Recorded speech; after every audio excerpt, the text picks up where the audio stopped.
Nitoe rai kwa Watanzania kwamba hizi ahadi zilizotolewa za kutekelezwa ndani ya siku 100 ni mwanzo tu wa kazi ambayo ndio serikali imeanza ya utekelezaji wa ilani ya uchaguzi 2025 hadi 30 na mpango wa 4 wa maendeleo katika utekelezaji wa dira mpya ya 2025 2050. Kwa mafanikio ya shilingi bilioni 200 hayatapimwa tu kwa kiasi cha fedha kilichotolewa, bali kwa mabadiliko halisi ya maisha ya wananchi, hususani vijana na wanawake. Kwa msingi huo, napenda kusisitiza baadhi ya masuala ikiwemo wizara, taasisi na mamlaka zote zinazoshiriki katika utekelezaji wa uwezeshaji kiuchumi lazima zibadilishe mtazamo kutoka katika kutoa fedha kwenda katika kusimamia matokeo ili matokeo yaweze kuonekana.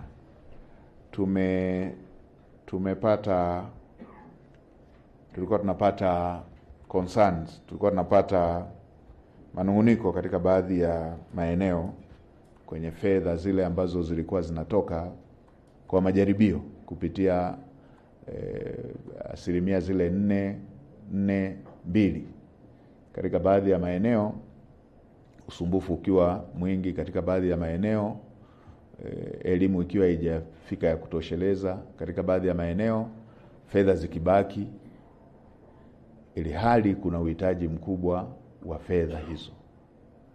Sasa Mheshimiwa Waziri wa Vijana, wewe ndio umepewa jukumu la kuratibu pamoja na wizara za kisekta, na kwa kuwa pia wizara za kisekta ninyi mnaratibu programs, fedha zitakaa maofisini, zitaenda kwenye taratibu zetu za kibenki, tuhakikishe fedha hizi zinawafikia walengwa. Mheshimiwa Rais hajataka hata fedha zikae serikalini. Mara zote tangu ashike wadhifa wa kuiongoza nchi hii amekuwa akielekeza fedha ziende kwenye miradi iliyokusudiwa. Kwenye hizi bilioni 200 zimekusudiwa zikawasaidie vijana, kina mama pamoja na watu wenye ulemavu. Twendeni hizo fedha tuzifikishe kwa walengwa, na tena tuzifikishe kwa programu zilizokusudiwa. Tulibadilisha utaratibu wa kugawa fedha kwa utaratibu wa zamani uliokuwa unatumika kupitia kwenye halmashauri zetu, kwa kuepusha fedha kwenda kwenye vikundi ambavyo havijalengwa, kwenda kwenye shughuli ambazo hazijakusudiwa, vikundi hewa.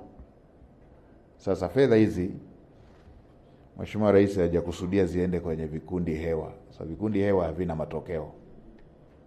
Ziende kwenye programu ambazo matokeo yataonekana, kwamba baada ya utekelezaji wa zoezi hili tutakuwa na watu wanaoshuhudia kwamba siku 100 za Daktari Samia Suluhu Hassan alipoingia awamu ya pili zilibadilisha maisha kwa namna hii.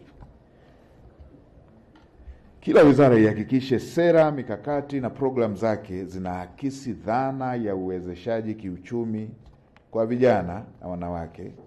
Sera utaratibu zinazokwamisha ubunifu, ujasiriamali au upatikanaji wa mitaji hazina budi kufanyiwa mapitio. Hatuwezi kufikia malengo ya maendeleo ya taifa kama tutabaki kufanya kazi kwa mazoea. Kwa maeneo mengi tumekuwa wadhibiti zaidi ya wawezeshaji. Sasa kwenye nchi ambayo population inakuwa kwa kasi, kwa nchi ambayo population yake ina vijana wengi kama Tanzania, kila kitu kinatakiwa kifanyike kwa kasi. Vijana si watu wa kusubiri dana. Wanataka matokeo ya haraka. Kwa hiyo kila ofisi na kila taasisi tubadilike, tuwe wawezeshaji zaidi ya wadhibiti, ili kuweza kuhakikisha kwamba programu hizo vijana wanazotaka kuzitekeleza zinawezeshwa.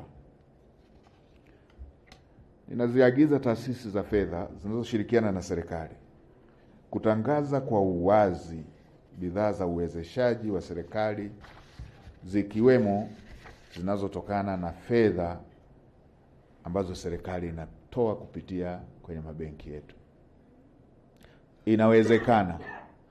Inawezekana kwenye bidhaa zenu, kwenye mgawanyo wenu, yakawemo yale masharti mnayoyajua wenyewe, lakini kwa fedha ambazo zinatoka serikalini na maelekezo mahususi ya kuzifikisha kwa vijana, kuzifikisha kwa kina mama, kuzifikisha kwa watu wenye ulemavu, hakikisheni kunakuwa na uwazi, ili watu wasichanganye, ili vijana wetu wasichanganye, ili vijana wetu wasipate uoga, ili vijana wetu wasichanganye masharti na fedha zingine zinazotolewa katika taasisi zetu hizi.